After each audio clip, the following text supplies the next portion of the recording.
Deus Pai e Deusa Mãe na bruxaria. O que isso significa?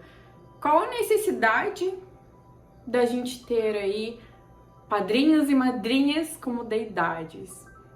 Uma reflexão e uma conversa sobre as minhas experiências e os meus estudos a respeito de trabalhar com os deuses e como a gente enxerga isso.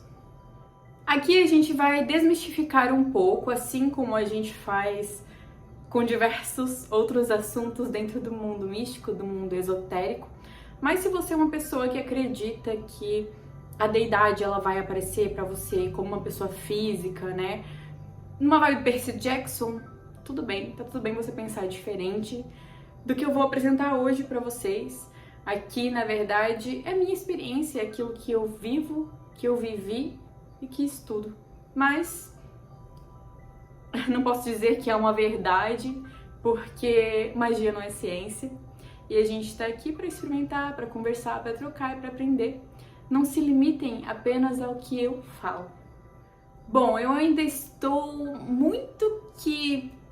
não é nem caminhando, né? Eu estou rastejando, engatinhando nos estudos da psicanálise. Gosto bastante de Jung e tal. E tem vários momentos que ele fala sobre o ser humano ter uma parte ancestral, né? Uma parte que anseia, uma raiz. E aí vai falar sobre o arquétipo e vai falar sobre a necessidade das deidades. E é aí que a gente vai trabalhar hoje. A gente vai refletir sobre a existência dos deuses para além do físico. Porque se tem uma chave muito importante que eu aprendi dentro da minha jornada na magia, que tem aí 12 anos, é que não dá para olhar aquilo que é espiritual com olhos físicos. O que é espiritual e o que é físico. Eu identifico muito a presença ali dos deuses que a gente pode ver hoje dentro da bruxaria, ali com a filosofia clássica, principalmente porque a primeira coisa que a gente tem que entender é que a nossa mente, né, a mente do ser humano, a nossa consciência, ela nasce através do contraste. Como assim? A gente precisa ter o lado oposto para conseguir entender os dois lados. Por exemplo, só consegue sentir que está calor porque você já sentiu que está frio, né? Se o mundo, se a primavera fosse só de uma cor ou de poucas cores, a gente não iria conseguir enxergar ali os mínimos detalhes que as cores trazem, né? Você, por exemplo, quando você começa a degustar vinhos, e aí você vai mudando o seu paladar, e aí você consegue, através do contraste, perceber aquilo que é ruim e aquilo que é bom. Antes você só provava aquele vinho barato. Então aquele era o parâmetro para você. Mas depois desse contraste, você conseguiu saber qual vinho é o quê. Acho que esse é o exemplo mais clássico, né? Todo mundo sempre fala que quando começa a aproveitar aquilo que é bom de verdade, aí as coisas que ela vivia antes, que ela achava bom antes, já não faz mais sentido. E não é só sobre vinho.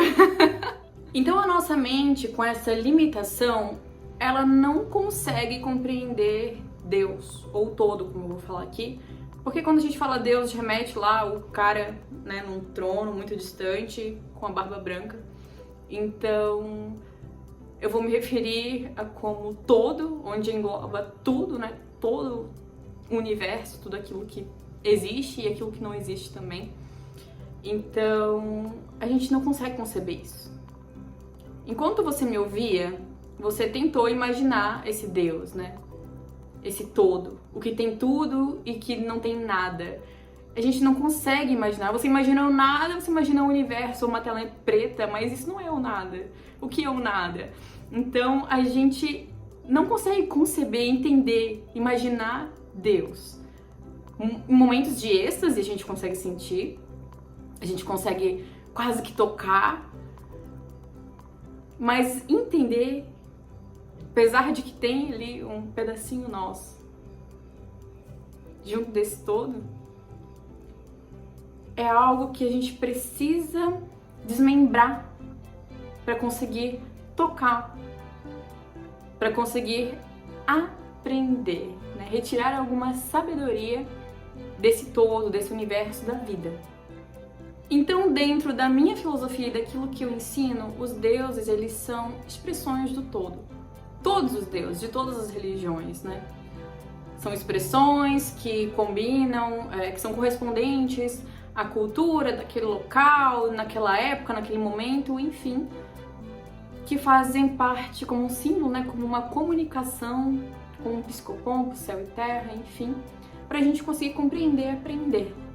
Por exemplo, se eu estou querendo compreender mais o amor ou a sexualidade, a beleza sagrada, eu posso ali entrar na caixinha do todo, no pedacinho do todo, na manifestação do todo, Afrodite, Vênus, Oxum e Iemanjá, e através desse pedaço do todo que eu consigo até imaginar uma pessoa, eu consigo imaginar um cabelo, eu consigo imaginar um corpo, eu consigo imaginar uma voz.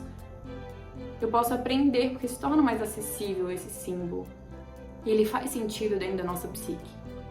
Aí, Elê, você está falando que os deuses não existem? Muito pelo contrário, tô reafirmando a existência deles, só que não de uma forma percy-jacksoniana. Tô falando de uma forma inconsciente, numa forma simbólica, numa forma energética. E que não é menos real do que matéria, do que tocar. Aqui no Ocidente, no mundo capitalista, a gente acha que a realidade é aquilo que a gente pode tocar, aquilo que a gente pode comprar. Mas o que não é físico também existe. Também é válido. E às vezes muito mais poderoso do que aquilo que é físico. Quantas vezes algo físico te moveu, mas quantas vezes algo não físico, um sentimento, uma ideia, conseguiu te fazer superar todas as barreiras, enquanto se você pensar só no carro, só no dinheiro, você não conseguia, não era o suficiente.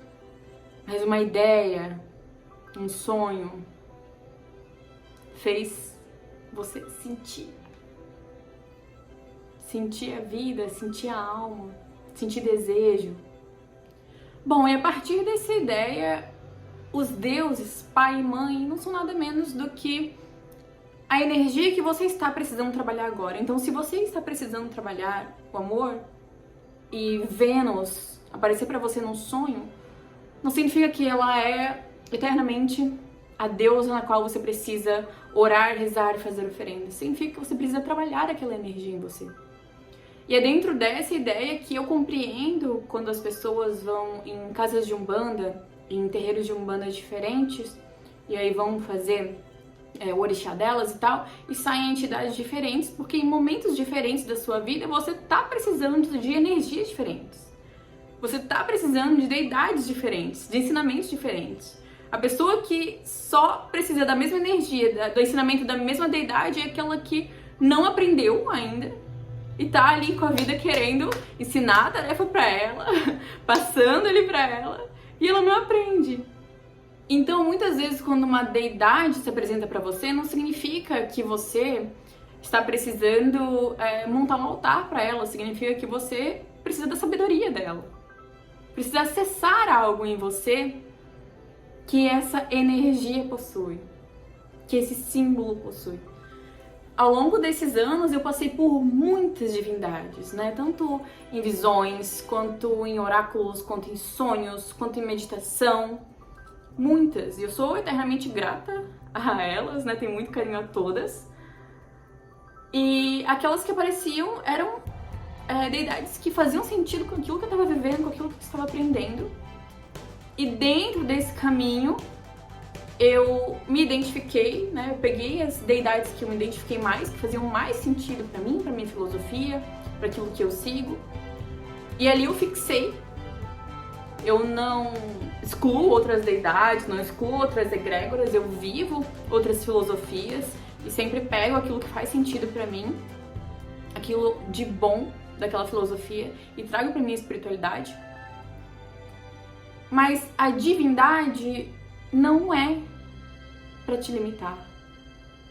A divindade é para te libertar.